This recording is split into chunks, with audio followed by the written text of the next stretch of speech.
कौन सी जादू की छड़ी घुमाई जाए कि इस एयर पॉल्यूशन की समस्या को खत्म किया जा सके। दिल्ली की खराब हवा को लेकर अब ये गंभीर चिंता जताई है खुद सीजेआई जस्टिस सूर्यकांत ने।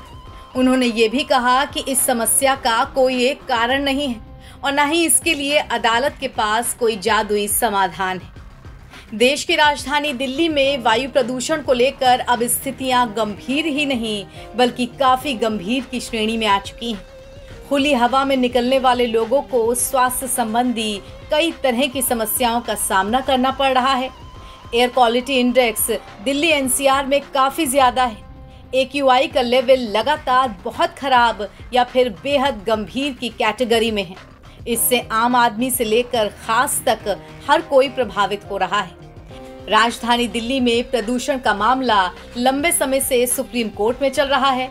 समय समय पर शीर्ष अदालत में इस मामले पर सुनवाई भी होती रही है। गुरुवार 27 नवंबर को भी इस मामले पर सुप्रीम कोर्ट में सुनवाई हुई। प्रधान न्यायाधीश जस्टिस सूर्यकांत की बेंच ने मामले पर सुनवाई करते हुए अहम टिप्पणी की। सीजेआई जस्टिस सूर्यकांत ने सुनवाई के दौरान कहा कि आखिर ऐसा कौन सा जादू कर दिया जाए, किस जादू की छड़ी को घुमाया जाए कि इस एयर पॉल्यूशन की समस्या को खत्म किया जा सके। साथ ही शीर्ष अदालत ने कहा कि दिल्ली में एयर पॉल्यूशन की वजहें कई सारी हैं। सुप्रीम कोर्ट ने गुरुवार को दिल्ली एनसीआर में बढ़ते वायु प्रदूषण पर गंभीर चिंता जताई और साथ ही साफ कहा कि इस समस्या का कोई एक कारण नहीं है और न ही इसके लिए अदालत के पास कोई जादुई समाधान है। अदालत ने कहा कि ये मुद्दा हर नागरिक की जिंदगी से जुड़ा हुआ है, लेकिन इसे सिर्फ औपचारिक रूप से नहीं, नियमित रूप से देखने की जरूरत है। दिल्ली एनसीआर में दमघोंटू हवा ने लोगों का जीना मुहाल कर रखा है। वायु प्रदूषण के मामले को देखते हुए सुप्रीम कोर्ट का कहना है कि वो इस मुद्दे पर रेगुलर बेसिस पर सुनवाई करेगा।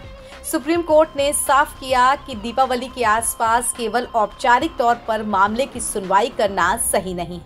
सीजेआई जस्टिस सूर्यकांत ने कहा, हमने समस्या पहचानी है, लेकिन कारण कई हैं और हर वजह का समाधान भी क्षेत्र के विशेषज्ञ ही तय कर सकते हैं। शीर्ष अदालत ने यह भी कहा कि प्रदूषण का मामला सिर्फ दिवाली तक सूचीबद्ध होकर रह जाना सही नहीं है। प्रधान न्यायाधीश ने बताया कि वो भी खराब हवा का असर महसूस कर रहे हैं। उन्होंने कहा कि एक दिन पहले 1 घंटे की वॉक पर जाने के बाद उनकी तबीयत खराब होने लगी। अब सुप्रीम कोर्ट सोमवार को इस मामले की अगली सुनवाई करेगा। फिलहाल सुप्रीम कोर्ट की कार्रवाई हाइब्रिड मोड पर चल रही है, यानी शारीरिक उपस्थिति और वीडियो कॉन्फ्रेंस दोनों तरीके से। 19 नवंबर को अदालत ने air quality management commission CAQM से कहा था कि नवंबर-दिसंबर में होने वाले open air school sports event को सुरक्षित महीनों तक टालने के लिए विचार किया जाए।